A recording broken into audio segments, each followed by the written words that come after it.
ونستغفره ونؤمن به ونتوكل عليه ونعوذ بالله من شرور أنفسنا ومن سيئات أعمالنا من يهده الله فلا مضل له ومن يضلل فلا هادي له وأشهد أن لا إله إلا الله وحده لا شريك له وأشهد أن محمدا عبده ورسوله أما بعد فإن خير الحديث كتاب الله وخير الهدى هدى محمد صلى الله عليه وسلم وشر الأمور محدثاتها وكل محدثة بدعة وكل بدعة ضلالة وكل ضلالة في النار أما بعد فأعوذ بالله من الشيطان الرجيم بسم الله الرحمن الرحيم وإذ ابتلى إبراهيم ربه بكلمات فأتمهن قال إني جاعلك للناس إماما قال ومن ذريتي قال لا ينال عهد الظالمين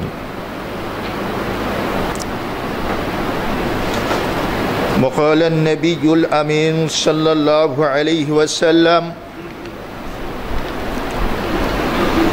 ما من أيام العمل الصالح فيهن أحب إلى الله من هذه الأيام العشرة قالوا يا رسول الله ولا الجهاد في سبيل الله قال الجهاد في سبيل الله إلا رجل خرج بنفسه وماله فلم يرجع من ذلك بالشيء رواه البخاري সম্মানিত মুসাল্লিবৃন্দ, আল্লাহ রব্বুল আলামিনের দরবারে আজকের এই সৈয়দুল আইয়াম সপ্তাহের সর্বোত্তম দিবসে পৃথিবীর সর্বোৎকৃষ্ট স্থান আল্লাহর ঘরে সমবেত হয়ে পবিত্র জুমার সালাতের খুতবা প্রদান এবং শ্রবণ করার তৌফিক লাভ করার ফলে আমরা লাখ লাখ সজুদ ও শুকর আদা করছি আলহামদুলিল্লাহ। নবী মুহাম্মদ সাল্লাল্লাহু আলাইহি ওয়াসাল্লামের উপর কিয়ামত দিবস পর্যন্ত দরুদ ও সালাত বর্ষিত হোক, সালাত ও সালাম বর্ষিত হোক যিনি সর্বশেষ ও চূড়ান্ত রাসূল, যিনি শরিয়াতের খুঁটিনাটি বিষয় সহ প্রত্যেকটি দিক ও বিভাগ আমাদের সামনে সুস্পষ্ট রূপে বর্ণনার মাধ্যমে রিসালাতের সমহান দায়িত্ব পালন করে দুনিয়ার থেকে চলে গিয়েছেন। সেই মহান রাসূলের উপরে কিয়ামত দিবস পর্যন্ত শান্তি অবতীর্ণ হোক, আমিন।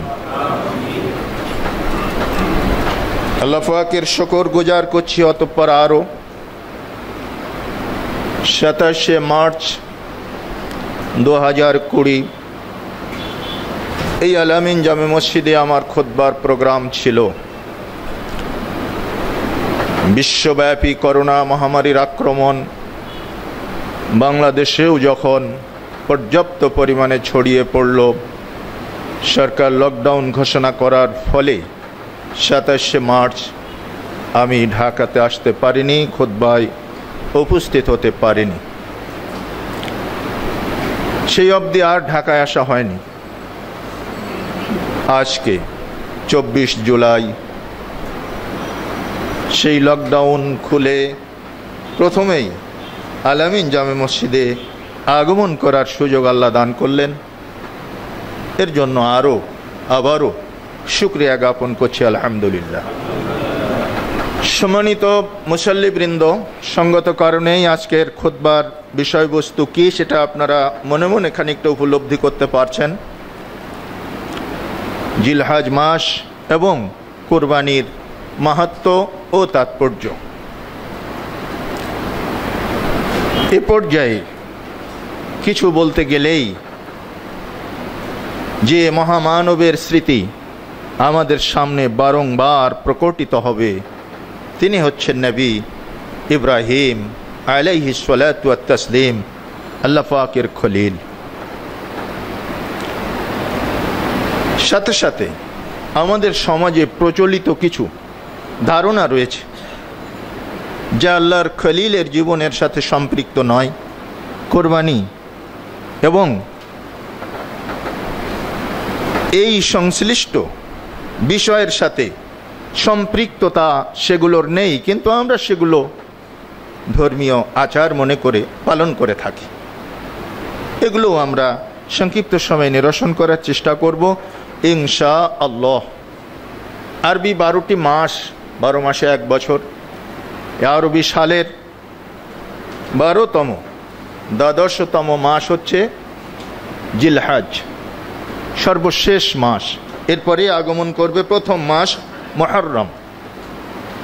এই 12টি মাসের ভিতরে 4টি মাস রয়েছে আশহুরুন হুরুম, হারাম মাস, সম্মানিত মাস। নিষিদ্ধ মাস কি নিষিদ্ধ? কতল কেতাল, যুদ্ধ বিগ্রহ, ফিস্ক ফজুরি, অনৈতিক কর্মকাণ্ড। জাহিলি যুগের মানুষরাও এটাকে মানত, তারা যুদ্ধ বিগ্রহ বন্ধ রাখতো 4টা মাস। 3টা পর জিলহজ, এর আগেরটা জিলকাদা আর মুহররম। এই জুলহিজ্জা বা জিলহজ মাস সম্মানিত মাসের ঠিক মিডিলের একটি মাস। আগের একটা মাস সম্মানিত, পরের একটা মাস সম্মানিত, যেন হজ্জের সফরে দূর দূরান্ত থেকে মানুষেরা নিরাপদে আগমন করতে পারে, কোনো রকমের যুদ্ধ বিগ্রহের সম্মুখীন না হয়, প্রতিহিংসা চরিতার্থ করতে গিয়ে, প্রতিশোধ নিতে গিয়ে কোনো গোত্র যেন কোনো গোত্রের কাফেলার উপরে আক্রমণ না করে। এজন্য আল্লাহ সুবহানাহু ওয়া তাআলা ইসলাম আসারও আগে এই 4টি মাসকে হারাম মাস ঘোষণা করে রেখেছিলেন। জাহেলি যুগের মানুষেরাও এই মাস 4টিকে সম্মান করত। তাহলে 3টা পেলেন, আর একটা হচ্ছে রজব। এই মাসটাও হারাম মাসের একটি। এই জুলহজ মাস, জুলহিজ্জা, এটা কেন প্রসিদ্ধ আমরা জানি, কিছুটা সবাই জানি। যে মাসে 2টি মহা অনুষ্ঠান রয়েছে ইসলামের, একটি হচ্ছে হজ, সেটাও নবী ইব্রাহিম খলিলুল্লাহ আলাইহিস সালাতু ওয়াত তাসলিমের কর্মকাণ্ডের একটা ফলশ্রুতি। আল্লাহ সুবহানাহু ওয়া তাআলা তাকেই বলেছিলেন, ওয়াআদ্দিন ফিন নাস বিল হজ ইয়াতুকা রিজালান ওয়া আলা কুল্লি দামিরিন ইয়াতুকা মিন ফাজ্জিন আমিক। তুমি মানুষের মাঝখানে ঘোষণা করে দাও হজ্জের ঘোষণা। তারা বাইতুল্লাহ তাওয়াফ করবে, তারা হজ সম্পন্ন করবে, দূর দূরান্ত থেকে চলে আসবে, পায়ে হেঁটে আসবে। যদি সক্ষমতা না থাকে পায়ে হাঁটার, কৃষকায় উট হলেও সেই উটের পিঠে ছাওয়ার হয়ে তারা আসবে, বাইতুল্লাহ তাওয়াফ করবে। বাইতুল্লাহর স্মৃতি বিজড়িত ঐতিহাসিক ঘটনাবলী প্রায় সব হযরত সাইয়্যিদুনা ইব্রাহিম খলিলুল্লাহ আলাইহিস সালাতু ওয়াত তাসলিমের সাথে জড়িত। আরেকটি হচ্ছে মহান ত্যাগের পরাকাষ্ঠা তিনি দেখিয়েছিলেন আল্লাহ সুবহানাহু ওয়া তাআলার দরবারে, সেটা হলো কোরবানি। এই 2টি ঐতিহাসিক ঘটনা আজ পর্যন্ত, কিয়ামত উষার উদয়কাল পর্যন্ত উম্মতে মুসলিমা একেবারে স্মৃতির আকরে ধরে রাখবে। তাদের ঈমান ও আকীদার মর্মমূলে এই 2টি বিষয় এমনভাবে গ্রথিত হয়ে আছে যে কখনোই এটা ভুলে যাওয়ার নয়। আমরা তাই বৎসরান্তে যখনই 10ই জিলহজ তারিখ আমাদের কাছে আগমন করে, আমরা উপস্থিত হয়ে যাই আমাদের উৎসর্গ আল্লাহর দরবারে নিয়ে, সেটা কোরবানি। তে দুটি ঘটনাই হজ এবং কোরবানি সাইয়্যিদুনা ইব্রাহিম খলিল আলাইহিস সালাতু ওয়াত তাসলিমের জীবনের সাথে সম্পৃক্ত। এখান থেকে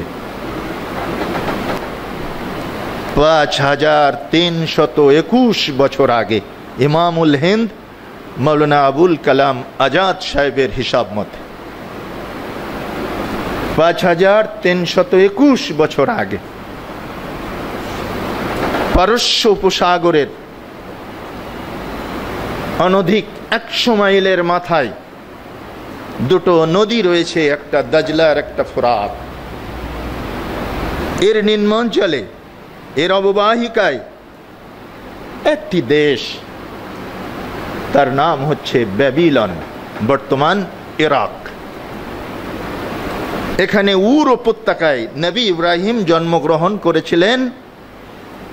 এমন একটি সম্প্রদায়ে, এমন একটি গোষ্ঠীতে, যে গোষ্ঠীর লোকেরা ছিল জ্ঞান বিজ্ঞানে চরম দীক্ষিত, সামাজিকভাবে মর্যাদাশীল,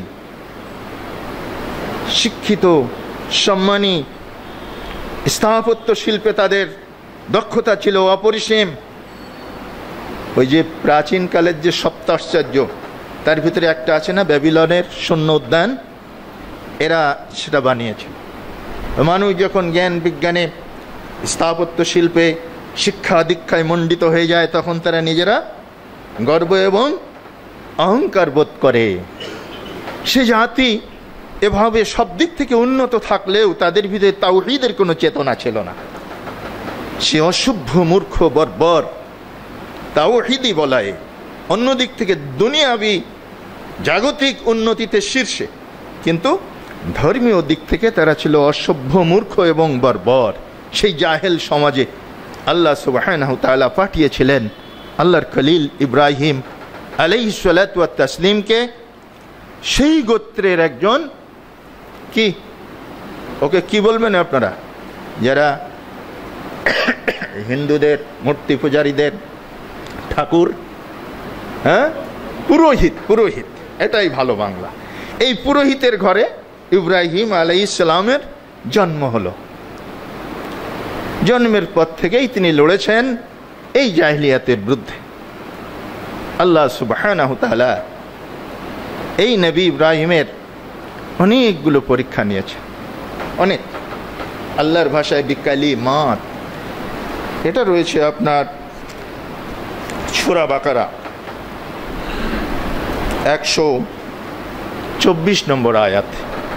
وَإِذِ ابْتَلَى إِبْرَاهِيمَ رَبُّهُ بِكَلِمَاتٍ فَأَتَمَّهُنَّ قَالَ إِنِّي جَاعِلُكَ لِلنَّاسِ إِمَامًا قَالَ وَمِنْ ذُرِّيَّتِي قَالَ لَا يَنَالُ عَهْدِ الظَّالِمِينَ।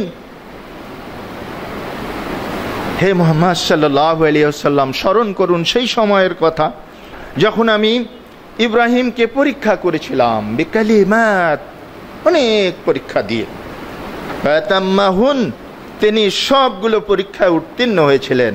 আলহামদুলিল্লাহ, সুম্মা আলহামদুলিল্লাহ। আল্লাহই বলছেন ফাতাম্মাহুন না, তিনি সবগুলো পরীক্ষা কমপ্লিট করলেন, উত্তীর্ণ হলেন, ফেল করলেন না একটাতেও।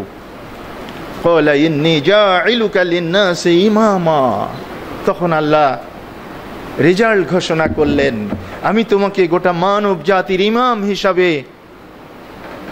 গ্রহণ করলাম, স্থাপন করলাম। গোটা মানব জাতির তুমি হবে ইমাম। ক্বালা ওয়া মিন যুররিয়াতি, ইব্রাহিম আলাইহিস সালাতু ওয়াস সালাম সাথে সাথে বললেন, আল্লাহ আমার বংশধরদের মধ্য থেকে কেউ হবে না? ক্বালা, আল্লাহ তখন উত্তর দিচ্ছেন, লা ইয়ানালু আহদিজ জালিমিন, দেখো আমার ওয়াদা, আমার কমিটমেন্ট, এটা জালেমদের জন্য বর্তাবে না, জালেমদের উপরে বর্তাবে না। যদি তারা মোমেন হতে পারে বিবেচনা করা যেতে পারে, কিন্তু যদি জালেম হয়ে যায় তাহলে সম্ভাবনা নাই। অনেক পরীক্ষার ভিতরে 6টা পরীক্ষা আমি আজকে বলার জন্য প্রয়াস পাচ্ছি, যদি সময় করে, পারমিট করে। 1 নম্বর পরীক্ষা হচ্ছে রব নির্বাচন, স্রষ্টা কে, মালিক কে, তাকে দিক নির্দেশনা দেওয়ার মতো কেউ নেই সমাজে। সবাই মূর্তি ভাবে আমি দেব, হাসেন অন্তর্যামী। হ্যাঁ, রথ ভাবে আমি দেব, পথ ভাবে আমি দেব, হ্যাঁ, মূর্তি ভাবে আমি দেব, হাসেন অন্তর্যামী। সবাই ওই রথের মেলা, হবলের মেলা, লাতের মেলা, উজ্জার মেলা, বিভিন্ন দেব দেবীর পূজা পার্বণে ব্যস্ত। আল্লাহর খলিল ইব্রাহিম আলাইহিস সালাতু ওয়াত তাসলিম চতুর্দিকে লক্ষ্য করেন, কে হতে পারে রব? কি ব্যাপার, আমার প্রতিপালককে খুঁজতেছেন। হঠাৎ করে রাত্রির আগমন ঘটল। চারিদিকে তিমিরাচ্ছাদিত রজনীর মাঝখানে কালো গাঢ় অন্ধকারে তিনি বললেন, সাংঘাতিক ব্যাপার তো, সারা জগৎটাকে আধার করে নিয়েছে, নিশ্চয়ই এটা আমার প্রভু হতে পারে। দেখি না কেন, একটু পরখ করে। فلما جن عليه الليل قال هذا ربي فلما أفل قال لا أحب الآفلين। যখন রাত্রি কেটে গেল, আধার ছুটে গেল, রক্তিম প্রভাত উকি মারল পূর্বাকাশে, তিনি বললেন, সর্বনাশ, যায় আর আসে, আসে আর যায়, স্থিতিশীলতা নাই, এটা কি আমার প্রভু হতে পারে? না, হলো না। হ্যাঁ, ফালাম্মা জান্না আলাইহিল লাইলু রাওয়া কাওকাবান, তিনি তারকারাজি দেখে এটা ধারণা করেছিলেন এই সমস্ত নক্ষত্র তারকারাজি এগুলোই প্রভু হবে। কিন্তু যখন আবার বিলীন হয়ে গেল, না, এটা হতে পারে না। এরপরে ফালাম্মা রাআল কামারা বাজিগান, একেবারে পূর্ণ চন্দ্রিমা আকাশ কিনারে দীপ্যমান মশাল জ্বালিয়ে উদিত হলো। তিনি বললেন, হাদা রব্বি, মনে হয় এইবার হয়েছে, এটাই আমার প্রভু হবে নাকি? ফালাম্মা ফালা ক্বালা লা ইল্লাম ইয়াহদিনি, যখন সেটা ডুবে গেল, যখন চন্দ্র বিলীন হয়ে গেল, দিনের আলোকে সেটার অস্তিত্ব চলে গেল, তিনি বললেন, না, এটা প্রভু হতে পারে না। এখন কি হবে আমার, যদি আমার প্রভু আমাকে হিদায়াত না দেন, লাকুনান্না মিনাল কওমিদ দাল্লিন, তাহলে তো আমি পথভ্রষ্ট কওমের অন্তর্ভুক্ত হয়ে যাব, সর্বনাশ হয়েছে।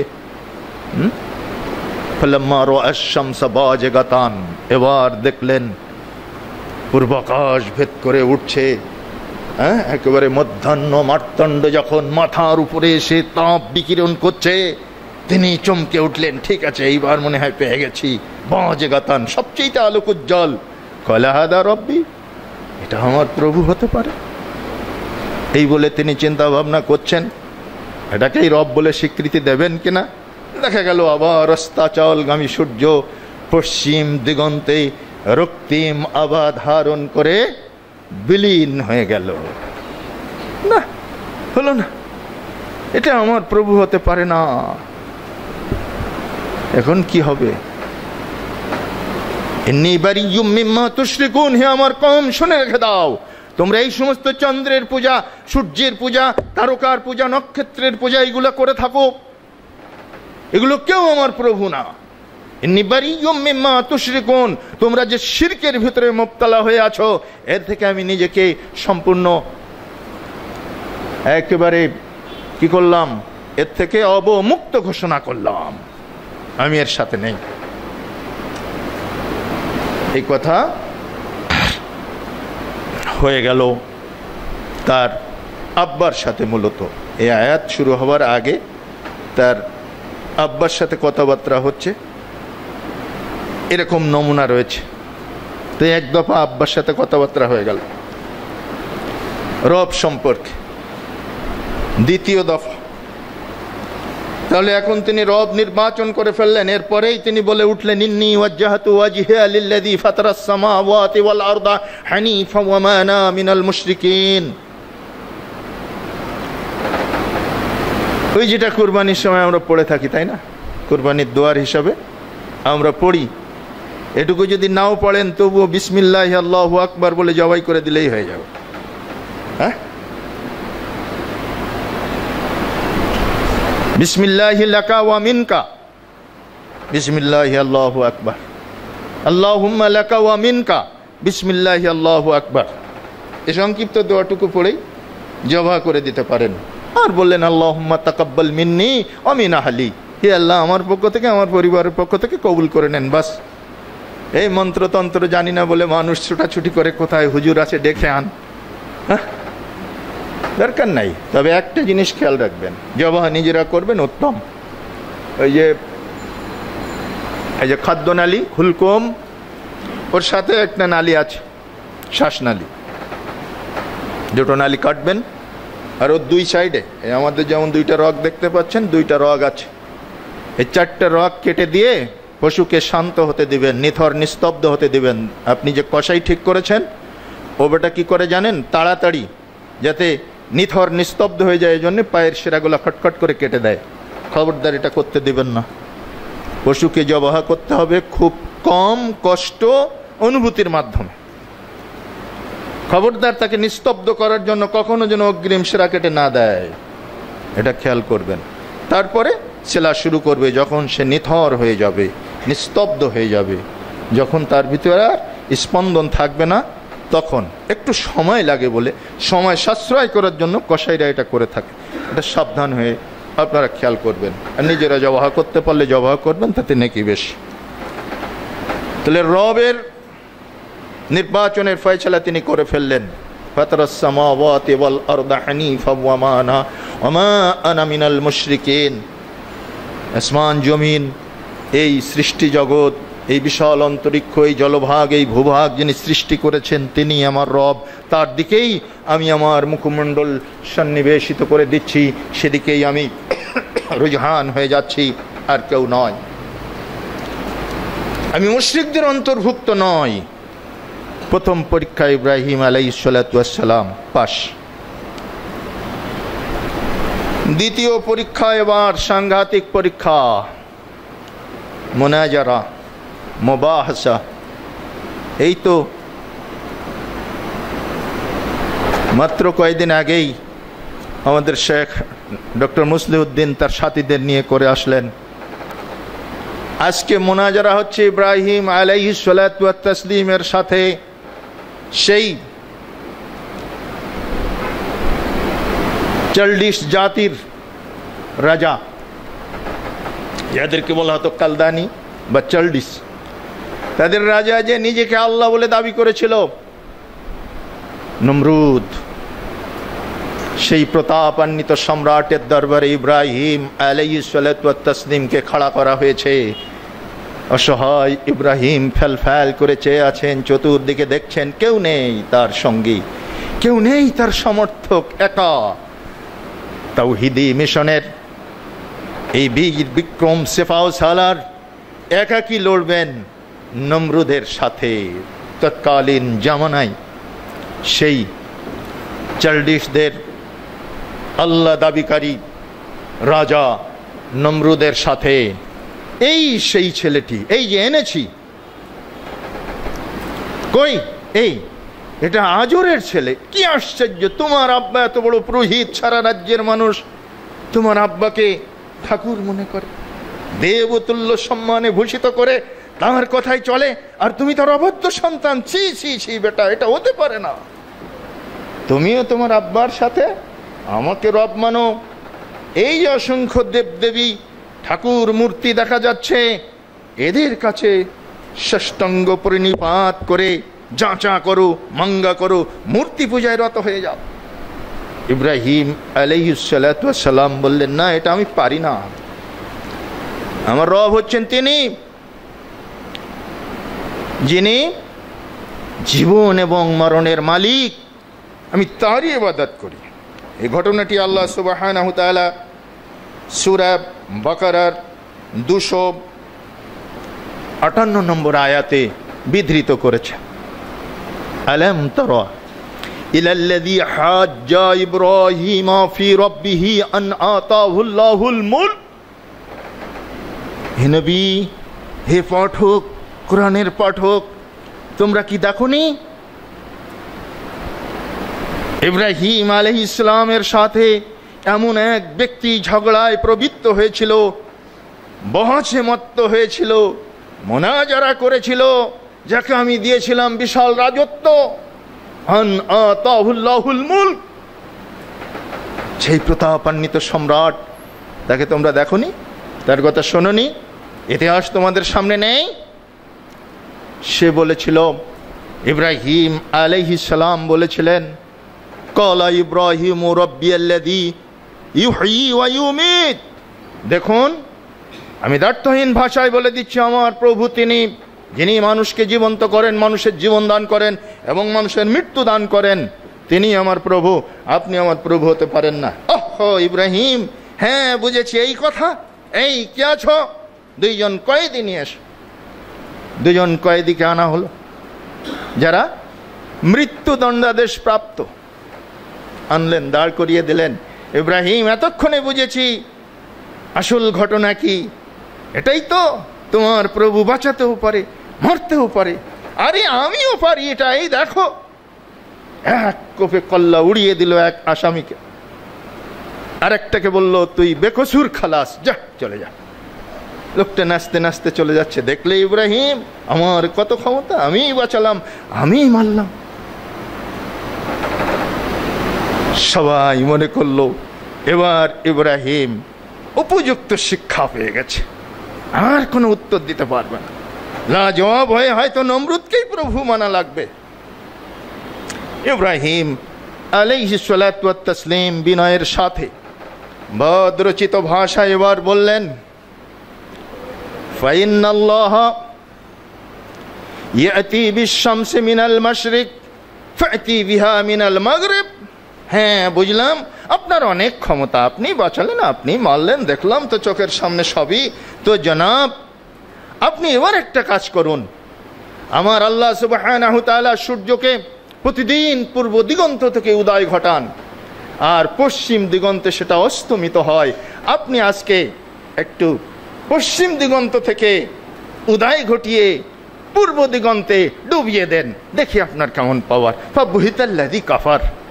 কাফের তখন একেবারে নিশ্চুপ হয়ে গেল। ওটা আল্লাহর ভাষা, ফাবুহিতাল্লাযী কাফার। কাফের লাজবাব হয়ে গেল, নিরুত্তর হয়ে গেল, আর কোনো উত্তর দিতে পারল না। তাহলে দুই জায়গায় হলো কথোপকথন। প্রথম বাপের সঙ্গে, স্রষ্টার নির্বাচনের ব্যাপারে, কে আমার স্রষ্টা, এই ব্যাপারে আব্বা তাকে বুঝালেন এইগুলো, নক্ষত্র, চন্দ্র, সূর্য, এটাই আমাদের প্রভু, এদের পূজা অর্চনা আমরা করি। তিনি সেটা রদ করলেন। এরপরে স্বয়ং নমরুদের সভায়, রাজ দরবারে এই কথোপকথনের পরে নমরুদ চুপসে গেল, চুপ হয়ে গেল। দীর্ঘদিন আর কোনো কথা নাই, ফোন দিয়ে আসছে কিভাবে এই লোককে ঘায়েল করা যায়। এবার আসেন 3 নম্বর পরীক্ষা, আগুনে নিক্ষেপ। এই দিন কিন্তু ইব্রাহিমকে আগুনে নিক্ষেপ করতে পারত বেচারা নমরুদ, কিন্তু সেটা করেনি। কেন জানেন? করেনি এজন্য যে জনমত তার বিপক্ষে চলে যেত, জনমত বিপক্ষে চলে যেত। এখন জনমত তার পক্ষে এনে ইব্রাহিমের বিপক্ষে জনমতকে ছেদ করে দিয়ে একটা প্রতিশোধ নেওয়ার জন্য পাপাত্ত নমরুদ চেষ্টা করতে লাগলো। আমরা চলে যাচ্ছি এখন সূরা আম্বিয়ার 52 নম্বর আয়াতে। সেখানে গেলেই আমরা বুঝতে পারবো যে নমরুদ কি অপকৌশলটা করেছিল নবী ইব্রাহিম আলাইহিস সালামকে আগুনে ফেলার ব্যাপারে। আগুন জ্বলন্ত হুতাশনে তিনি নিক্ষিপ্ত হয়েছিলেন, এটা 3 নম্বর পরীক্ষা, আমরা জানি সবাই। কিন্তু কোন ঘটনার ফলে হয়েছিল সেটা জানি না। রাজা বাদশারা যখন কোনো লোককে কাবু করতে চায়, কোনো লোকের উপরে চরম প্রতিশোধ নিতে চায়, তার বিরুদ্ধে জনমতকে খেপিয়ে দেয়, বলে গণ আদালতের রায়, কিচ্ছু করার নেই। আজকে সেই গণ আদালত আপনাদেরকে দেখাচ্ছি। إذ قال لأبيه وقومه ما هذه التماثيل التي أنتم لها عاكفون। সে তার আব্বা এবং তার জাতিকে বলল, আরে এই তামাসিলগুলো, এই ভাস্কর্যগুলো, এই মূর্তিগুলো, এগুলো কি? এগুলো তোমরা পূজা করে সমস্ত কি? যাকে তোমরা একেবারে যার প্রতি এতেকাব করে বসে আছো, আকিফুন, একেবারে পূজারি হয়ে বসে আছো, সাধনা করছো, ভজন করছো, এগুলো কি জিনিস? কলু ওয়াজাদনা আবানা লাহা আবিদুন, তারা উত্তর দিল, আরে এগুলো আমাদের বাপ দাদার আমল থেকেই পেয়েছি, তাই আমরা এগুলোর পূজা অর্চনা এভাবেই করি। দেখেন উত্তর বাপ দাদার, এটা একটা সাংঘাতিক ট্র্যাডিশন অফ তাগুত। তাগুতপন্থীদের এটাই হচ্ছে এটা একটা ট্র্যাডিশন, তাদের এটা রসম, এটা নিয়ম, বাপদাদার দোহাই দেয়। বাপদাদার ধর্মের দোহাই দিয়ে আজর চলেছিল, নমরুদ চলেছিল, আজকেও চলছে। বাপদাদার ধর্ম দিয়ে ধর্ম চলে না, বাপদাদার ইমান আকিদা দিয়ে ইসলাম চলে না, বাপদাদার মাযহাব দিয়ে মাযহাব চলে না, বাপদাদার তরিকা দিয়েও তরিকা চলে না। সব হতে হবে পবিত্র কোরআন এবং সুন্নাহর আলোকে, সব হতে হবে আল্লাহ প্রদত্ত ওহীর আলোকে, তা না হলে সেটা বাতিল। ইব্রাহিম আলাইহিস সালাম তখন বললেন, লাকাদ কুনতুম আনতুম ওয়া আবাউকুম ফি দালালিম মুবিন, আমি তোমাকে, হে আব্বা এবং তোমার কওমকে সকলকে আমি প্রকাশ্য ভ্রান্তির মধ্যে দেখতে পাচ্ছি। ক্বালু ওয়াজি'তনা বিল হাক্কি আম আনতা মিনাল লাঈবিন, আরে তুমি কি কোনো সত্য সহকারে আমাদের কাছে আগমন করেছো, না আমাদের সাথে তামাশা করো তুমি মাঝে মাঝে? তুমি যে কোনো সত্য সহকারে আগমন করেছো এমন তো কিছু দেখি না, তুমি আসলে আমাদের সাথে মনে হয় তামাশা করো হে ইব্রাহিম। ক্বালা, তিনি তখন বললেন, বা রব্বুকুম রব্বুস সামাওয়াতি ওয়াল আরদ আল্লাযী ফাতারাহুন্না ওয়া আনা আলা যালিকুম মিনাশ শাহিদিন, আমি তোমাদের সাথে তামাশা করব কেন? সি সি নাউযুবিল্লাহ, আমি তামাশা করি না, আমি শুধু বুঝাতে চাই। বল রব্বুকুম রব্বুস সামাওয়াতি ওয়াল আরদ আল্লাযী ফাতারাহুন্না, তোমার আমার প্রতিপালক, সকলের প্রতিপালক হচ্ছে সেই মহান আল্লাহ, যিনি সৃষ্টি করেছেন সমস্ত জগৎ, যিনি সৃষ্টি করেছেন সমস্ত সৃষ্ট বস্তু, তিনি ছাড়া কোনো ইলাহ নেই, তিনি হচ্ছেন তোমার প্রভু, আমার প্রভু, আর এটাই আমি সাক্ষ্য দেওয়ার জন্য তোমাদের কাছে এসেছি। ওয়াতাল্লাহি লাকিদান্না আসনামাকুম বা'দা তুআল্লু মুদবিরিন, মনে মনে তিনি একটা কসম কেটে বসলেন, আল্লাহর কসম, দেখাবো মজা তোমাদেরকে, যখন তোমরা পশ্চাৎপসরণ করবে, যখন তোমরা চলে যাবে এগুলা ছেড়ে, তখন আমি একটা দারুণ মজা তোমাদেরকে দেখাবো।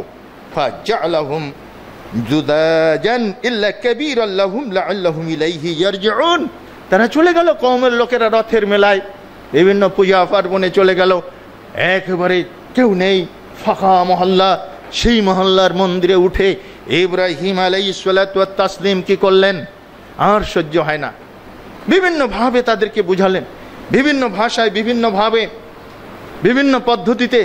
কেউ ওয়াজ শোনে না, কেউ নসিহত শোনে না, কেউ মানে না তার কথা। এক আল্লাহর ইবাদতে কেউ মত্ত হয় না, কেউ তাওহীদকে বুঝে না। আজকে শেষ একটা ফয়সালা, আজকে দফা রফা করতে হবে, তাই তিনি পরিকল্পনা মাফিক সমস্ত ছোট ছোট মূর্তিগুলাকে কুপিয়ে জখম করে দিয়ে নিস্তেনাবুদ করে দিলেন সমস্ত মন্দির, বড় হবল ঠাকুরটাকে রেখে দিলেন। বড় ঠাকুরটা, কেউ কেউ বলেন কোড়ালটা নাকি তার ঘাড়ে বাঁধিয়ে রেখেছিলেন। এই অবস্থা দেখে তার কওমের লোকেরা যখন ফিরে আসলো, মান ফাআলা হাদা বিআলিহাতিনা ইন্নাহু লামিনাল যালিমিন, হায় হায়, এ কে করলো, আমাদের এই মূর্তিগুলোর অবস্থা এমন হলো, এই ঘটনা কে ঘটালো? নিশ্চয়ই সে জালেম, নিশ্চয়ই সে অত্যাচারী, সে খুব খারাপ লোক। ক্বালু সামি'না ফাতান ইয়াযকুরুহুম ইয়াকালু লাহু ইব্রাহিম, কেউ কেউ যারা ইব্রাহিমের সাথে দেখা সাক্ষাৎ হয়েছিল তারা বলতে লাগলো, হ্যাঁ একটা ছেলেকে দেখেছিলাম, ইয়াকালু লাহু ইব্রাহিম, তাকে সবাই ইব্রাহিম বলে ডাকে, সে এই মূর্তিগুলো সম্পর্কে বিরূপ মন্তব্য করছিল। গোপনের সময় দেখিনি, তবে বিরূপ মন্তব্য করতে দেখেছি। সে করলো কিনা তা তো আমরা প্রত্যক্ষভাবে যখন দেখিনি বলতে পারছি না। কলু, এ পর্যন্ত বলাতে তাদের আর বলা লাগলো না, তারা বললো হ্যাঁ বুঝতে পেরেছি। কলু, তারা বলল, আনতা ফাআলতা হাযা বিআলিহাতিনা ইয়া ইব্রাহিম। ইব্রাহিমের কাছে সরাসরি এসে বলল, তুমি আমাদের এই প্রভুগুলাকে, আমাদের এই মূর্তিগুলাকে এভাবে ভেঙে চুরে আমরা যাকে ইলাহ মানি, তুমি তাদেরকে নিস্তেনাবুদ করে দিয়েছো। হে ইব্রাহিম, এটা কি তুমি করেছো? তোমার কাজ? ক্বালা বাল ফাআলাহু কাবীরুহুম হাদা। আরে কি বলছো? এটা তো এই বড় হবল ঠাকুর করেছে, দেখছো না? ছোট ছোট মূর্তিগুলোকে কি আদেশ নিষেধ করেছিল, হয়তো তারা ঠিক মতো শোনেনি, তাই রাগে ক্ষোভে দুঃখে সবাইকে কুপিয়ে একেবারে চুরমার করে দিয়ে রেখেছে। আমাকে কেন জিজ্ঞেস করছো? ফারাজাউ ইলা আনফুসিহিম ফাকালু ইন্নাকুম আনতুমুজ যালিমুন। তখন তারা নিজেরা মনে মনে চিন্তা করতে লাগলো, আসলে কথা ঠিকই, আমাদের এই যে মূর্তি, ইন্নাকুম আনতুম যালিমুন, নিশ্চয়ই তোমরাই জালেমদের অন্তর্ভুক্ত। নিজেরা নিজেদেরকে বলা বলি করছে, মনে মনে বলছে, জোরে জোরে না। জোরে বললে তো সাদের হয়ে যাবে, প্রকাশ হয়ে যাবে, তখন আবার অসুবিধা, লোকেরা শুনবে না। তাদের ভিতরে একটু ভাবাবেগ তৈরি হলো। অন্তত পক্ষে ইব্রাহিম আলাইহিস সালামের এই কথার উপরে, সুম্মা নুকিসু আলা রুউসিহিম লাকাদ আলিমতা মা হাউলাই ইয়ানতিকুন, অতঃপর তারা নত মস্তকে ইব্রাহিম আলাইহিস সালামের দিকে তাকিয়ে বলছে, তুমি তো জানো বাবা, এরা তো কথা বলতে পারে না, এরা কি করে বলবে? বলছে যাদেরকে মেরে ধরে কাজ করে রেখেছে ওদেরকে জিজ্ঞেস করো, কে ওদেরকে মারলো? ওই বড়টারই কাজ বলে আমার মনে হয়, তারপরে ওদেরকে জিজ্ঞেস করো, আসল ঘটনা ওরা তো বলতে পারবে। আরে ওরা তো কথা বলতে পারে না। বলছি কথা যদি না বলতে পারে, আফা তা'বুদুনা মিন দুনিল্লাহি মা লা ইয়ানফাউকুম শাইয়্যান ওয়া লা ইয়াদুররুকুম, তোমাদের যে কথা বলতে পারে না, উপকার করতে পারে না, অপকার করতে পারে না, এত বড় রোজ কিয়ামত ঘটে গেল চোখের সামনে, বলতেও পারে না, এই সমস্ত অথর্ব অকর্মণ্য অপদার্থ মূর্তির পূজা তোমরা কেন করো? এভাবেই কথোপকথন চলছে জনগণের সামনে।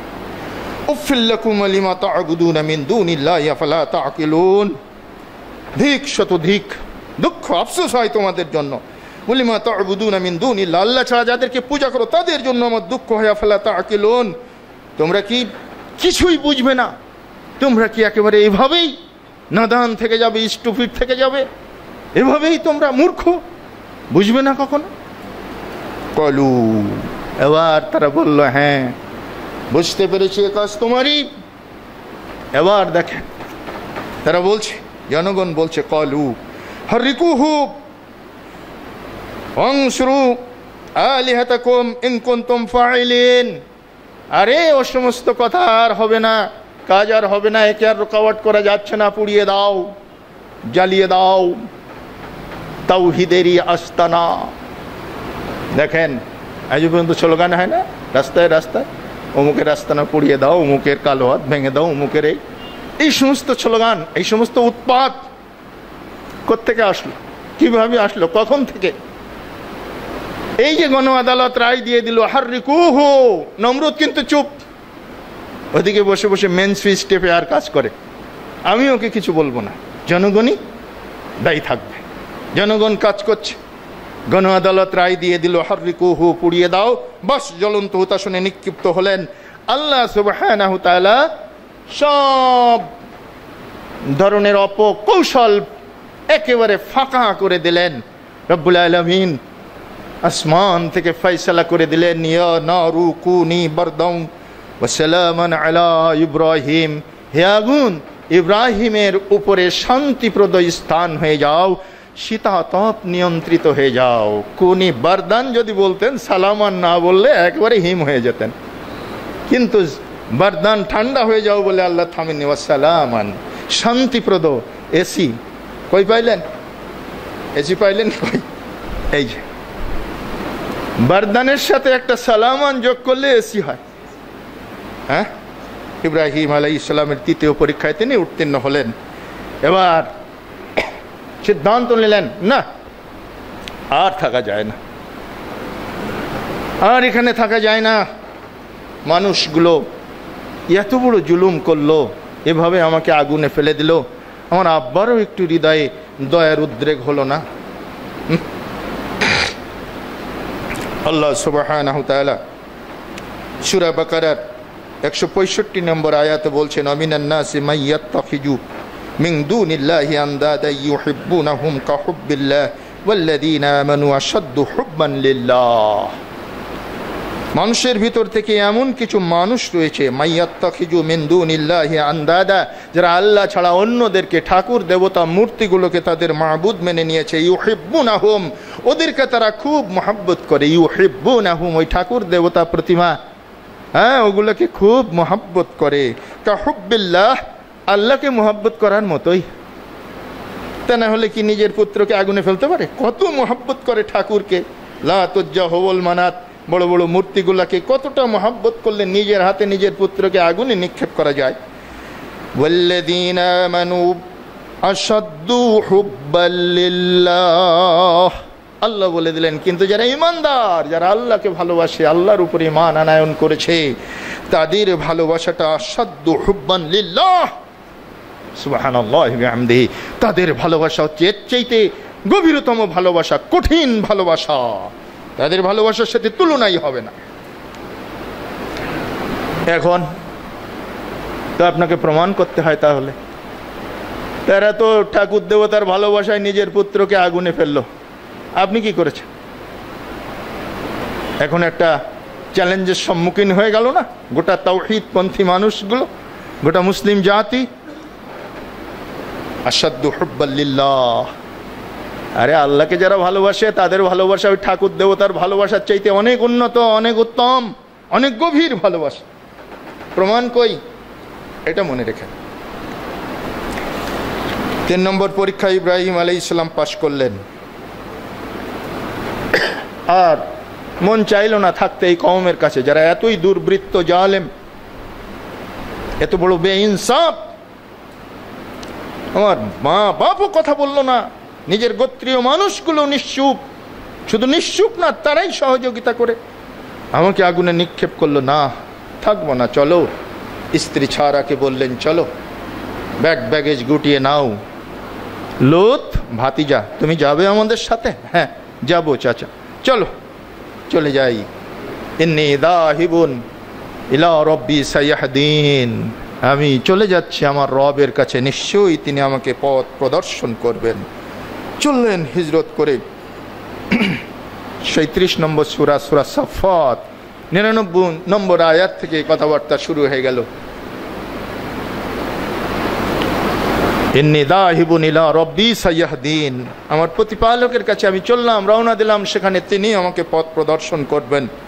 পৃথিবীতে মানব জাতির মধ্যে সর্বপ্রথম হিজরত করেছিলেন সাইয়্যিদুনা ইব্রাহিম খলিলুল্লাহ আলাইহিস সালাতু ওয়াত তাসলিম। এই হিজরত প্রথা তার থেকেই চালু হয়েছিল। দারুল কুফর থেকে হিজরত করে তিনি চলে যাচ্ছেন। অধিকতর নিরাপদ কোনো স্থান পান কিনা চললেন সিরিয়ার দিকে। পথিমধ্যে অনেক ঘটনা ঘটেছিল, তার স্ত্রীর উপরে পাশবিক নির্যাতন, জালিম বাদশার পক্ষ থেকে, সে ঘটনা আপনারা জানেন, ওটা আমি বলতে চাচ্ছি না। তো হিজরত হচ্ছে 4 নম্বর পরীক্ষা। ঈমান এবং আমলকে বাঁচাতে গিয়ে হিজরত করতে হয়, ইব্রাহিম আলাইহিস সালাতু ওয়াত তাসলিম আমাদেরকে শেখালেন। এরপরে সেই জালিম বাদশা যখন কোলাপস হয়ে গেল, বারবার আল্লাহর পক্ষ থেকে সারার সতীত্ব হানি করতে পারল না, শিল্লতা হানি করতে পারল না, তখন তিনি বুঝলেন এই লোক সাধারণ কোনো লোক না। এই স্ত্রী এবং এই পুরুষটা দুজনই অত্যন্ত আল্লাহ সুবহানাহু ওয়া তাআলার মনোনীত ব্যক্তি হবেন। তাই নিজের পাপের কাফফারা স্বরূপ তিনি তো তওবা ইস্তেগফার করলেনই। এরপরে একটা দাসীকে হাদিয়া হিসেবে, তোহফা হিসাবে পেশ করলেন, তার নাম হচ্ছে হাজেরা। ইব্রাহিম আলাইহিস সালাম তাকে মুক্ত করে দিয়ে, তাকে অর্ধাঙ্গিনীর মর্যাদা দিয়ে দ্বিতীয় স্ত্রী হিসাবে কবুল করে নিলেন এই হাজেরার গর্ভে। এবার যখন সন্তান এসে গেল, তখন তিনি যখন হিজরত করে চলে যাচ্ছেন, বয়স তার 75 বছর। 75 বছর পর্যন্ত জাতির সামনে দাওয়াত দিতে কাবু হয়ে গেছেন। অবশেষে দগ্ধীভূত হয়েছেন বিশাল অগ্নিকুণ্ডে। আজকে চলে যাচ্ছেন, যাওয়ার কালে যাকে পেলেন জীবন সঙ্গিনী হিসাবে, সেই হাজেরার গর্ভে সন্তান সঞ্চার হলো। যে ছেলের নাম হচ্ছে ইসমাঈল জবিহুল্লাহ আলাইহিস সালাতু ওয়াত তাসলিম। পঞ্চম পরীক্ষা, এই সন্তান সহ স্ত্রীকে নির্বাসন দিয়ে আসলেন। কোথায় দেবেন আল্লাহ সুবহানাহু ওয়া তাআলা তাকে বলে দেননি কোথায় দিতে হবে। নির্বাসন দাও এটাই বলেছেন। ভেবে চিন্তে নিয়ে গেলেন কোথায়? রব্বানা ইন্নী আসকানতু মিন যুররিয়্যাতি বিওয়াদিন গায়রি যি জারইন ইনদা বাইতিকাল মুহাররাম রব্বানা লিউকিমুস সালাত। আল্লাহর খলিল ইব্রাহিম নির্বাসন দিয়ে আসলেন বাইতুল্লাহর পাশে। রব্বানা ইন্নী আসকানতু মিন যুররিয়্যাতি বিওয়াদ, একটা মরুভূমি, একটা উপত্যকায় আমি আমার সন্তান স্ত্রীকে রেখে যাচ্ছি আল্লাহ, আমি আমার অধস্তন বংশধরকে রেখে যাচ্ছি আল্লাহ। গায়রি যি জারইন, এখানে কোনো খাদ্যশস্য নেই, কোনো শ্যামল সজল সজলা সুফলা শস্য শ্যামলা কোনো উর্বর ভূমিতে আমি রেখে গেলাম না।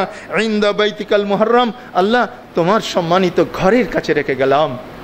লিউকিমুস সালাত, আল্লাহ ওরা যেন সালাত কায়েম করতে পারে। সূরা ইব্রাহিমের ৩৭ নম্বর আয়াতে আল্লাহ সুবহানাহু ওয়া তাআলা তার এই নির্বাসনের ঘটনাকে উদ্ধৃত করেছেন যে ইব্রাহিম এই কথা বলে তার সন্তান সন্ততিকে সেখানে তার স্ত্রী পুত্রকে রেখে এসেছিল। নীরব নিস্তব্ধ দেহে প্রত্যাবর্তন করছেন রেখে। পিছন থেকে স্ত্রী ডাক দিয়ে বললেন, এভাবে রেখে যাচ্ছেন নিজের ইচ্ছায় না আল্লাহ পাকের ইচ্ছায়? শুধু ইব্রাহিম শাহাদাত আঙ্গুলে আকাশের দিকে উত্তোলন করে বুঝালেন আল্লাহর ইচ্ছায়। বিবি হাজেরা বললেন, নিশ্চয়ই তিনি দয়াবান, তিনি আমাদের ধ্বংস করবেন না। অতঃপর সেখানে আল্লাহ জমজম দিলেন। জমজমের কারণে আকর্ষিত হলো বনি জুরহুম গোত্র, সেখানে তারা বসতি স্থাপন করলো। সেখানে আস্তে আস্তে ফুলে ফলে আস্তে আস্তে সেই দেশ আজকে সমৃদ্ধ হয়ে কোন পর্যায়ে গেছে আপনাদের বিশদ বলা লাগবে না, চোখেই দেখছেন। আজকে আল্লাহ ইব্রাহিম আলাইহিস সালাতু ওয়াত তাসলিমের দোয়া কবুল করেছেন। তাহবি ইলাইহিম ওয়ারজুকহুম মিনাত থামারাত, আল্লাহ জনগণের অন্তরকে তাদের দিকে ঝুঁকিয়ে দিও আর তাদেরকে তুমি বিভিন্ন ফল ফলাদি খাদ্য দ্রব্যে সমৃদ্ধ করে দিও। আল্লাহুস সামাদ। আজকে কি খাবেন সৌদি আরবের মাটিতে? আল্লাহ ইব্রাহিম আলাইহিস সালাতু ওয়াস সালামের দোয়াকে কবুল করেছিলেন। 6 নম্বর পরীক্ষা, 6 নম্বর পরীক্ষা। ভাষণ দিয়ে নিশ্চয় ইব্রাহিম চলেছেন সারার কাছে। মনটা খারাপ, বার্ধক্যে উপনীত হয়ে গেছেন। 86-তে পেয়েছেন সন্তান, আর মৃত্যুর দুয়ারে উপস্থিত মানুষ যখন মরণের কাছাকাছি এসে যায়, উত্তরসূরিদেরকে নির্বাচন করতে এবং তাদের উপরে দায় দায়িত্ব বুঝিয়ে দিতে উদ্গ্রীব হয়ে যান। ইব্রাহিম আলাইহিস সালাম চিন্তা করতে লাগলেন, আল্লাহ কি করি, কার কাছে রেখে যাবো এই মিশন? অতঃপর আল্লাহ ইসমাঈল আলাইহিস সালাতু ওয়াস সালামকে দান করলেন। তারপরেও তাকে নির্বাসন দিয়ে আসতে হলো। আজকে 13 বছর পরে আল্লাহর আদেশ হচ্ছে, তিনি স্বপ্নের ভিতরে দেখছেন। ফালাম্মা বালাগা মাআহু সা'য়া, সূরা সাফফাত 102 থেকে পড়বেন, ধারাবাহিকভাবে এসেছে। ইয়াসিনের পরে সাফফাত। ফালাম্মা বালাগা মাআহু সা'য়া ক্বালা ইয়া বুনাইয়া ইন্নী আরা ফিল মানাম আন্নী আযবাহুকা ফানজুর মাযা তারা। হে আমার প্রাণাধিক পুত্র, আমি স্বপ্নের ভিতরে দেখলাম আমি তোমাকে জবাহ করছি, এ ব্যাপারে তোমার মতামত কি? পরপর 3 রাত্রি ইব্রাহিম স্বপ্ন দেখছে। 8ম রাতে দেখেছিলেন স্বপ্ন, চিন্তা ভাবনা করছেন কি হলো। ইয়াউমুত তারবিয়া, স্বপ্ন দেখার দিন বলা হয়, সারা দিন স্বপ্ন নিয়ে ভাবতেছেন। আবার 9ম রাতে দেখলেন, 9ম জিলহজ্জের রাতে, ইয়াউমে আরাফা। আজকে তিনি পরিচিত হলেন, আজকে তিনি জানতে পারলেন, নিশ্চিত হলেন যে একটা কিছু করতে হবে। পুত্রকে আর পিতৃস্নেহের মায়ার বন্ধনে আগলে রাখলে চলবে না, তাকে আল্লাহর রাস্তায় কুরবানি করে দিতে হবে। ইয়াউম আরাফা, নিশ্চিন্ত হবার দিন, তৃতীয় রাত, 10ম জিলহজ্জের রাত। আবার দেখলেন আন্নী আযবাহুকা ফানজুর মাযা তারা, আমি তোমাকেই জবাহ করছি, তোমার মতামত কি? ইয়াউমুন নাহার। অতঃপর প্রবৃত্ত হলেন কুরবানি করার জন্য। ভুল যারা বলে থাকে আল্লাহর খলিল 100 উট কুরবানি দিলেন প্রথম রাতে স্বপ্ন দেখার পরে, দ্বিতীয় রাতে আবারও স্বপ্ন দেখলেন প্রিয় বস্তু কুরবানি দাও। না, প্রিয় বস্তু না, ডাইরেক্ট ইয়া বুনাইয়া ইন্নী আরা ফিল মানাম আন্নী আযবাহুকা, হে আমার প্রাণাধিক পুত্র, আমি দেখেছি স্বপ্নের ভিতরে আমি তোমাকে জবাহ করছি। আল্লাহর খলিল এই স্বপ্ন দেখার পরে যদি উট কুরবানি দিতেন, খলিল হতে পারতেন না, ছুটে যেত। আপনার বিয়ের অসুখ, ফোন করে জানলেন ডাক্তার কি খেতে বলেছে, দুধ খেতে বলেছে। টাউন হলের বাজারে গিয়ে আপনি দেখলেন দুধ 60 টাকা কেজি আর ঘোল হলো 20 টাকা কেজি। আপনি 1 কেজি দুধ না নিয়ে 3 কেজি ঘোল নিয়ে গেলেন বুদ্ধি করে। বিহাই বললো এ কি এনেছেন? ঘোল এনেছি বিহাই, কারণ দেখলাম 1 কেজি দুধ 60 টাকা আর 3 কেজি ঘোল 60 টাকা, ঘোলটাই আনলাম, বেশি হল। যাই কে আছিস, বিহাইয়ের মাথায় গোল ঢেলে দে। বিহাই খুশি হবে? আল্লাহর খলিল দেখেছিলেন পুত্র কুরবানি করতে, তিনি যদি সেখানে উট কুরবানি করতেন খলিল হতে পারতেন না। আসলেন সিরিয়া থেকে ছুটে, আবার বাইতুল্লাহর পার্শ্ববর্তী এলাকায় স্ত্রীকে বললেন একটা কাজের জন্য এসেছি, ওকে আমার সাথে দিয়ে দাও, আমি নিয়ে যাব সেই কাজ করতে। স্ত্রী, স্বামীর অনুগত স্ত্রী দ্বিরুক্তি না করে সাজিয়ে দিয়ে দিলেন পিতার সাথে। পিতা পুত্র একই সাথে চলছে, শয়তান কিন্তু বসে নেই। এবার সর্বশেষ চেষ্টা শয়তানের। আজ ওর পারল না ইব্রাহিমকে আটকাতে, নমরুদ পারল না ইব্রাহিমকে আটকাতে, গণ আদালত পারল না আগুনে পোড়াতে। এবার ইবলিস কিন্তু নিরাশ হয়নি, সে শেষ চেষ্টাটা করে যাচ্ছে। হে হাজেরা, সাজিয়ে দিলে যে সন্তান কুরবানি করতে নিয়ে যাচ্ছে, বেটা বেয়াকুব, বাপ হয়ে কোনোদিন ছেলেকে কেউ কুরবানি করে নাকি? বলছে আরে বুঝছো না, আল্লাহ বলেছেন তাই করতেছে ইব্রাহিম। তোমার স্বামী তো আল্লাহর হুকুম পেলে আর কোনো দিকে তাকায় না। ওহ তাই, ঠিক আছে, আল্লাহ যদি চেয়ে থাকেন আলহামদুলিল্লাহ, দেখ কুরবানি করে, আমার কোনো অসুবিধা নেই, দুঃখ নেই। আল্লাহ সামাদ। পারলো না, ছুটলো আবার কচি ছেলে ইসমাইলের কাছে গিয়ে বলে এই ব্যাপার, কিন্তু সাবধান, ফিরে চলো, দৌড় মারো। এই বেটা গর্ধব কোথাকার, আল্লাহ যদি চেয়ে থাকেন তো কোনো অসুবিধা নেই, আমি ইসমাইল প্রস্তুত আছি। এবার লাগলেন 99 বছরের বৃদ্ধের পিছনে। অন্ধের যষ্টি আপনার একমাত্র অবলম্বন, এই ছেলে করছেন কি? এভাবে কেউ করে নাকি? আজ পর্যন্ত করেছে দেখেছেন কোথাও কাউকে করতে? এই ইবলিস, এটা আমার আল্লাহর হুকুম। আরে আল্লাহ আপনাকে আবার নিঃসন্তান করে দিতে চাচ্ছেন, আপনাকে নিঃসঙ্গ করে দিচ্ছেন, বৃদ্ধ বয়সে সন্তান হারা করতেছেন, আপনি এটা করবেন না। ইব্রাহিম আলাইহিস সালাম আজকে হাতে ঢিল নিলেন, ঢিল আজকে শয়তানকে ছুঁড়ে মারলেন। যে আমরা 3টায় ঢিল মেরে এসেছেন না, ওই ঐতিহাসিক 3টে জায়গাতে 3 বার এসেছিল শয়তান, 3 বারই ঢিল ছুঁড়েছিলেন। ঢিল কিন্তু সেদিন ছড়েননি যেদিন তাকে পুরাতে জনগণ নিয়ে যাচ্ছিল, কারণ সেদিন ঢিল একটা ছুড়লে আর হাজার হাজার ঢিল তার দিকে আসতো। এই জন্য ঢিল মারার জায়গাও বুঝে শুনে মারতে হবে। আমাদের অর্বাচীন ছেলেরা না বুঝেই ঢিল ছুড়ে দেয়, 63 জেলায় ফুটুস করে ফাটিয়ে দিয়ে এরা ইসলাম কায়েম করতে চায়। বেটা বেকুব, ঢিল ছোড়া শেখ, কিভাবে ছুটতে হয়, কখন ছুটতে হয়, মৌকা বুঝে। ইবলিসকে ঢিল ছুড়ে দিলেন ইব্রাহিম আলাইহিস সালাতু ওয়াত তাসলিম। ঢিলের আঘাতে ইবলিস পালালো। এবার তিনি বলছেন ছেলেকে, ইয়া বুনাইয়া ইন্নী আরা ফিল মানাম আন্নী আযবাহুকা, হে আমার প্রাণাধিক পুত্র, আমি স্বপ্ন দেখেছি আমি তোমাকে জবাহ করছি, ফানজুর মাযা তারা, তোমার মতামত কি ব্যাপারে বলো। ইয়া আবা তিফআল মা তুমারু। পুত্র এবার ইসমাইল বলছেন 13 বছরের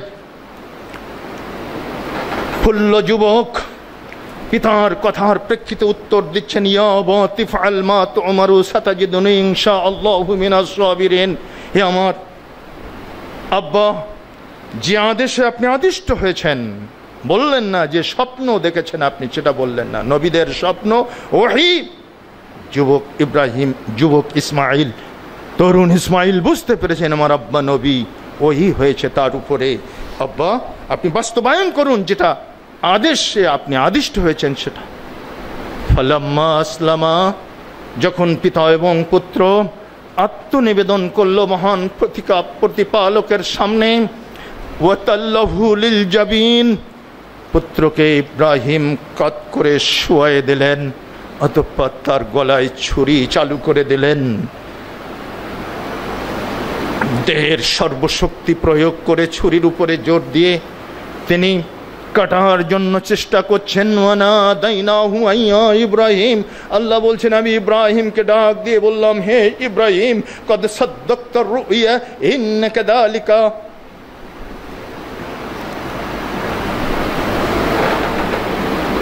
মিনাল মুহসিনিন, হে ইব্রাহিম ইন্নাকা যালিকা নাজজিল মুহসিনিন। আল্লাহ সুবহানাহু ওয়া তাআলা বলছেন আমি ইব্রাহিমকে ডাক দিয়ে বললাম তোমার স্বপ্ন তুমি বাস্তবায়ন করে ফেলেছো। আমি এভাবেই সৎকর্মশীলদের প্রতিদান দিয়ে থাকি, আর লাগবে না, যাও ইসমাইলকে নিয়ে চলে যাও। সাইডে দুম্বা খাড়া হয়ে আছে, দেখতে পেলেন জান্নাতি দুম্বা, হাবিলের কুরবানি। সে এক ইতিহাস, প্রথম কুরবানি করেছিল হাবিল, আদম আলাইহিস সালামের সন্তান। সেই দুম্বা প্রস্তুত, তিনি সেই দুম্বা কুরবানি করে দিলেন। আল্লাহ সুবহানাহু ওয়া তাআলা বললেন ওয়াফাদাইনাহু বিযিবহিন আযীম, আমি একটি মহান কুরবানিকে তার স্থলাভিষিক্ত করে দিলাম। এই ষষ্ঠ পরীক্ষায় আল্লাহর খলিল যখন উত্তীর্ণ হয়ে গেলেন, সাথে সাথে প্রমাণিত হয়ে গেল গোটা বিশ্বে যে আয়াত আপনাদের মনে রাখতে বলেছিলাম, সূরা বাকারার 165 নম্বর আয়াত, ওয়াল্লাযীনা আমানু আশাদ্দু হুব্বান লিল্লাহ। প্রমাণিত হয়ে গেল যে কাফের বিশ্ব, কুফরি শক্তি পুত্রকে আগুনে ফেলে তাদের দেবতার তুষ্টি অর্জন করে রেকর্ড করেছিল। আজকে সে রেকর্ড ব্রেক হয়ে গেল। আল্লাহর ভক্তের দল, আল্লাহর প্রিয় বান্দারা, আল্লাহর মনোনীত বান্দারা আল্লাহর হুকুম পালন করতে গিয়ে পৃথিবীর সব ইতিহাস ব্রেক করে দিয়ে নিজের স্নেহপ্রবণ পুত্রের গলায় ছুরি চালু করে দিয়ে আল্লাহর ভালোবাসার আধিক্যতা, আল্লাহর ভালোবাসার প্রবল পরাকাষ্ঠা প্রদর্শন করে প্রমাণ করলো আল্লাহকে যারা ভালোবেসেছে আল্লাহর জন্য সব কিছু ত্যাগ করতে পারে, সব কিছু উৎসর্গ করে দিতে পারে, সব কিছু বিলীন করে দিতে পারে একমাত্র আল্লাহ সুবহানাহু ওয়া তাআলার আদেশ। এটাই মুমিন জীবনের শিরোধার্য বিষয়, মুমিন জীবনের পালনীয় বিষয়, মুমিন জীবনের দায়িত্ব এবং কর্তব্য। সুতরাং আসুন আমরা আমাদের কুরবানি আজকে আর ছেলে নয়, আজকে পশুর হুকুম আল্লাহ দিয়েছেন।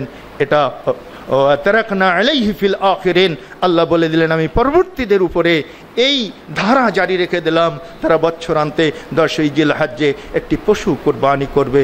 সুতরাং সামর্থ্যের আনুকূল্যতা বজায় রেখে আমরা যিনি যেভাবে পারি মোটা তাজা, তরুতাজা এবং মূল্যবান পশু কুরবানি করে আমরা যেন এই সুন্নাতে ইব্রাহিমীকে ধরে রাখার চেষ্টা করি।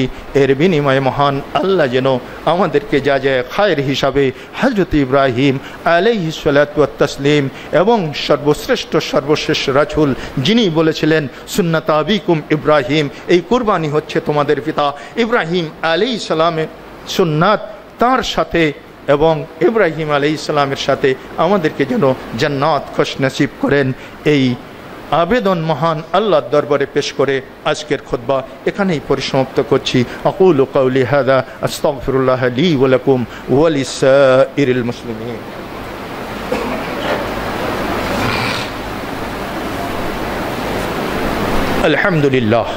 আলহামদুলিল্লাহ নাহমাদুহু ওয়া নাস্তাঈনুহু ونستغفره ونؤمن به ونتوكل عليه ونعوذ بالله من شرور أنفسنا ومن سيئات أعمالنا من يهده الله فلا مضل له ومن يضلل فلا هادي له وأشهد أن لا إله إلا الله وأشهد أن محمدا عبده ورسوله أما بعد إن الله وملائكته يصلون على النبي يا أيها الذين آمنوا صلوا عليه وسلموا تسليما اللهم صل على محمد وعلى آل محمد كما صليت على إبراهيم وعلى آل إبراهيم إنك حميد مجيد اللهم بارك على محمد وعلى آل محمد كما باركت على إبراهيم وعلى آل إبراهيم إنك حميد مجيد সম্মানিত মুসল্লিবৃন্দ বলছিলাম যে হাদিসটা প্রথমেই পড়েছিলাম আয়েশা রাদিয়াল্লাহু তাআলা আনহা বলেন রাসূল সাল্লাল্লাহু আলাইহি ওয়াসাল্লাম বলেছেন বনি আদমের আমল 10ই জিলহজ্জে ঈদুল আজহার দিনে সবচেয়ে আল্লাহর কাছে প্রিয় আমল হচ্ছে ইহরাকুদ দম রক্ত প্রবাহিত করা কিয়ামতের মাঠে কুরবানি দাতা তার পশুর শিং তার পশম এবং তার খুর এই সমস্তগুলা নিয়েই আল্লাহ সুবহানাহু তাআলার দরবারে তারা উঠবে আর কুরবানির পশুর রক্ত জমিনে পতিত হওয়ার আগেই আল্লাহর দরবারে পৌঁছে যায় রাসূল সাল্লাল্লাহু আলাইহি ওয়াসাল্লাম এই হাদিসের মাধ্যমে কুরবানির প্রতি আমাদেরকে উৎসাহ দান করেছেন আর জিলহজ্জের 10ম জিলহজ্জে আমাদের সর্বশ্রেষ্ঠ আমল করার জন্য কুরবানি করতে নির্দেশ করেছে জিলহজ মাস এসেছে গতকাল 1 তারিখ হয়ে গেছে আজকে আমরা 2 তারিখে অবস্থান করছি আমরা যে তাকবীরটা পাঠ করি এটা 1 তারিখ থেকেই করতে পারি থেকে আমরা পাঠ করলাম শুধু এই তাকবীরটা না আমরা কি করব জিকির আজকার মাসনুন জিকির আজকার সুবহানাল্লাহ আলহামদুলিল্লাহ আল্লাহু আকবার এগুলা বেশি করে করব যদি কেউ কন্টিনিউ 9 তারিখ পর্যন্ত সিয়াম রাখতে সক্ষম হন আলহামদুলিল্লাহ তিনি রাখতে পারেন এটা অনেক উচ্চ মার্গের আমল এই আমলগুলো করতে আমরা সচেষ্ট হব আর 9 তারিখ থেকে 13 তারিখের আসর পর্যন্ত যে তাকবীরগুলা আইয়ামা মা'দুদাত এই গণিত কয়েকদিনের তাকবীর এটা হচ্ছে সুনির্দিষ্ট এটা ছালাতে সালাম ফেরানোর পরে আমরা উচ্চস্বরে পাঠ করব বা হাটে বাজারে ঘাটে মাঠে যেখানে সেখানে আপনি আমি উচ্চস্বরে পাঠ করতে পারি আমারটা শুনে আরেকজন যেন পাঠ করতে উদ্বুদ্ধ হয় সেভাবে আমরা এই তাকবীরগুলো পাঠ করতে পারি এগুলো হচ্ছে 10 তারিখের আমল রাসূল সাল্লাল্লাহু আলাইহি ওয়াসাল্লাম বলছেন আব্দুল্লাহ বিন আব্বাস রাদিয়াল্লাহু তাআলা আনহু থেকে হাদিস বর্ণিত হয়েছে মা মিন আইয়াম আল আমালু সালিহু ফিহিন্না আহাব্বু ইলাল্লাহি মিন হাদিহিল আইয়ামিল আশরা বনু আদমের পক্ষ থেকে আমলে সালেহ এই 10 দিনে আল্লাহ পাকের কাছে সবচেয়ে প্রিয় এই 10 দিনের মতো আমল আল্লাহ পাক অন্য সময়ে এতটা গুরুত্বের সাথে এতটা পছন্দের সাথে কবুল করেন না ইয়া রাসূলুল্লাহ সাহাবীরা বললেন আল জিহাদ ফি সাবিলিল্লাহ আল্লাহর রাস্তায় জিহাদ করার চাইতেও কি এই 10 দিনের আমল উত্তম আল্লাহ রাসূল সাল্লাল্লাহু আলাইহি সাল্লাম বললেন হ্যাঁ আল জিহাদ ফি সাবিলিল্লাহ তবে যে ব্যক্তি তার জান মাল নিয়ে জিহাদের ময়দানে চলে গেল আর কিছু নিয়ে ফিরে আসলো না তার কথা স্বতন্ত্র সুতরাং এই 10 দিনে আমরা সিয়াম পালনের মাধ্যমে আমরা জিকির আজকারের মাধ্যমে আমরা নফল সালাত বেশি বেশি পাঠ করার মাধ্যমে আমরা রাত্রির সালাত দীর্ঘ সময় পাঠ করার মাধ্যমে আর সুবহানাল্লাহি বিহামদিহি সুবহানাল্লাহিল আযীম এই যে শব্দ দুটো সহজ উচ্চারণ যেটা বুখারী শরীফের সর্বশেষ হাদিসে এসেছে যে এটা খাফিফাতানি আলাল লিসান উচ্চারণ করতে খুব সহজ ফাকিলাতানি ফিল মিজান মিজানের পাল্লায় অনেক ভারী এই দোয়াগুলো আমরা বেশি বেশি করে পড়ব সাইয়্যিদুল ইস্তিগফার পড়ব আর আমাদের কুরবানির পশু আমরা রেডি করব সামর্থ্যের অনুকূলে কে কত সুন্দর হৃষ্টপুষ্ট দামি পশু কুরবানি করতে পারি মনে করবেন রিয়া লৌকিকতা প্রদর্শনের জন্য কুরবানি নয় কুরবানি হচ্ছে আল্লাহর সন্তুষ্টি অর্জনের জন্য সুতরাং এখানে কম্পিটিশন চলবে না রাসূল সাল্লাল্লাহু আলাইহি ওয়াসাল্লাম বলেন যদি আপনি আমি 9 তারিখের আগে সিয়াম পালন করতে নাই পারলাম তবে ইয়াউমে আরাফাত দিন এটা ওকুফের সাথে সম্পৃক্ত আমাদের কয় তারিখ হবে 9 না হতে পারে কোনো সমস্যা নাই ওকুফ আরাফায় অবস্থানের সাথে সম্পৃক্ত হাজিরা যেদিন আরাফার ময়দানে অবস্থান করবেন সেই দিন স্থানীয় তারিখ অনুসারে মক্কার তারিখ অনুযায়ী 9 তারিখ হয়, আমাদের একদিন পেছনে 8 তারিখ হবে।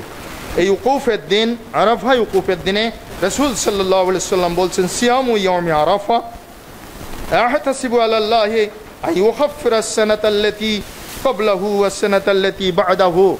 আমি মনে করি বিগত 1 বছর সিয়াম পালন করলে এবং আগত 1 বছর সিয়াম পালন করলে যে পরিমাণ নেকি হয়, আরাফার দিন সিয়াম পালন করলে সেই একই নেকি তোমাদের আমলনামায় অর্জিত হবে। সুতরাং আমরা আরাফার সিয়ামটাকে যেন কেউ না ছাড়ি, সে মর্মে আমরা প্রস্তুতি গ্রহণ করব। আল্লাহ রাব্বুল আলামিন আমাদের তৌফিক দান করুন। পরে একটি কথা আপনাদেরকে বলবো, নতুন যে কনস্ট্রাকশন, নতুন জায়গা কিনে যে কাজ শুরু হয়েছে, আপনারা হয়তো আমার চাইতে বেশি অবগত আছেন, কাজ শুরু হয়ে গেছে অলরেডি। সুতরাং এই 10 দিনের দান সাদকা কিন্তু আবার অন্য সময়ের চাইতে অধিক মূল্যবান। সুতরাং শুধু তাজবি তাহলিল, দোয়া দুরুদ সালাম, কলমা কালাম আর কুরবানি দিয়েই আমরা নেকি অর্জনে অগ্রগামী হব না। আমরা আমাদের দানের ফান্ড এই মসজিদ নির্মাণের জন্য বেশি বেশি করে এই 10 দিনে আমরা সেখানে দান করব, আমরা সেখানে প্রয়োগ করব, করে আল্লাহর কাছ থেকে জান্নাত কেনার জন্য আমরা সকলেই সচেষ্ট হব। এ আবেদন আপনাদের কাছে রাখছি। পরিশেষে আমাদের মোতাওয়াল্লি সাহেব, যার কি বলবো, একটি কিংবদন্তি জীবন, বীর মুক্তিযোদ্ধা নজরুল ইসলাম সাহেবের, যার ঐকান্তিক প্রচেষ্টায় আজকে আল আমিন জামে মসজিদ হক প্রচারের এই মারকাজ, এই মসজিদ যদি না হতো অগণিত মানুষ হক থেকে দূরে থাকত। আল্লাহ সুবহানাহু ওয়া তাআলা, তিনি চরমভাবে অসুস্থ, তাকে শেফা দান করুন, সবাই বলি আমিন। তিনি হসপিটালে অবস্থান করছেন বর্তমান সময়ে, আল্লাহ তাকে শেফায়ে কুল্লিয়া দান করুন, আল্লাহ তাকে শেফায়ে কামেলা দান করুন। আল্লাহ তার এই যে স্মৃতি বিজড়িত আল্লাহর ঘর, প্রত্যেকটি ইট বালুর সাথে তার স্মৃতি জড়িত হয়ে আছে, আমাদের হৃদয় কন্দরে আজীবন তার স্মৃতি অক্ষত হয়ে থাকবে। এই যে মহান ত্যাগের পরাকাষ্ঠা তিনি দেখিয়ে গেছেন, এই ইম্পর্টেন্ট জায়গা আল্লাহর ঘরের জন্য দান করে এখানে নির্মাণ করতে গিয়ে তিনি যে ত্যাগের পরাকাষ্ঠা দেখিয়েছেন, ছোট বড় সব ধরনের অ্যামাউন্ট দিয়ে যারা এ ঘরকে সমৃদ্ধ করার জন্য সাদকা করেছে, দান করেছে, আল্লাহ সবাইকে মাফ করুন, আল্লাহ সবাইকে কবুল করুন। আল আমিন জামে মসজিদকে কিয়ামত পর্যন্ত আল্লাহ কবুল করুন। এবং তার অসুস্থ মোতাওয়াল্লি, আল্লাহ তোমার কাছে আমরা প্রার্থনা করছি, আমরা যা চা করছি তাকে রেকটিফাইড করে, তাকে পরিচ্ছন্ন করে, তাকে পরিশুদ্ধ করে দুনিয়া থেকে তোমার মেহমান খানায় তুমি তুলে নাও। আল্লাহ এর জাযা হিসাবে তোমার কাছে আমাদের কামনা, তাকে তুমি জান্নাতুল ফিরদাউস নসিব করে দিও। আমিন আমিন। اللهم اغفر للمؤمنين والمؤمنات والمسلمين والمسلمات والأحياء منهم والأموات برحمتك يا أرحم الراحمين. اللهم ارزقنا لسانا ذاكرا قلبا شاكرا عملا صالحا وزوجة مطيعة. اللهم اقض حاجاتنا واشف آهاتنا واستر عوراتنا وكفى بك مجيبا قريبا عليما خبيرا.